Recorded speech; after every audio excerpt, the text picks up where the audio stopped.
AITAH for not asking my dad and stepmom why they were so angry at me and my siblings after my graduation. I 20F graduated high school almost 2 years ago, and it's been exactly that long since my dad and stepmom started expressing anger at me and my siblings whenever we spoke. They also pulled away from the three of us. Because of my sister, I already knew what was going on with them to some level, and I didn't want to engage with that, so I didn't say anything or ask what was going on. This has festered for them over the last 2 years, and they confronted us the other week about saying nothing all this time, and for not asking why they were angry at us. We told them we already knew it was because they were upset. I mentioned my late mom during my graduation speech, and paired with the fact my stepmom is still step. My sister admitted she heard them the day before my graduation, and put the pieces together when they were angry after graduation. For those who want to know more, mine and my siblings' mom died when we were 5, me, 7 brother and 8 sister.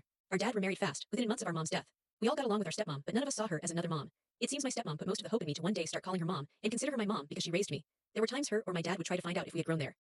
Like for Mother's Day, when Dad would ask us if we wanted to buy the mom card for our stepmom, or when she would ask if we wanted a photo of her for school anytime, we were asked to bring in a photo of our mom.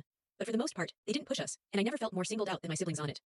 But when they started acting weird after my graduation and my sister told us what she heard, it clicked for us. And the thing was I couldn't say anything to change how she felt because in all this time I still considered my mom to be my only mom. My stepmom is my stepmom. To me that's different. Everyone else can consider it differently, and I know people who do and others who don't. I still mentioned her with my dad in the speech I made, but I won't ever forget about my mom. I won't stop bringing her up because she is missed. I do wish she was here. I want to remember her, and if my dad and stepmom don't like that and want the focus to be only on my stepmom, then they won't ever really get it. My stepmom said she felt like I at the very least should have wanted to ask them and talk it out. She told me I would have far more memories of her than my mom, and that for most of my life she's been acting in the role of the mother. And she said, if after all that I can't choose her back, then she feels like she wasted her time on all of us. She said the fact not one of us loves her back in the way she wanted confirmed, she wasted her time. She asked how not one of us could even consider her a second mom alongside mom. She asked why we had to only have one. They brought it back around to the fact none of us asked them about it, and we just let them be angry. I told them I knew nothing I could say honestly would change it, and I wasn't going to lie to make them less mad. AITH.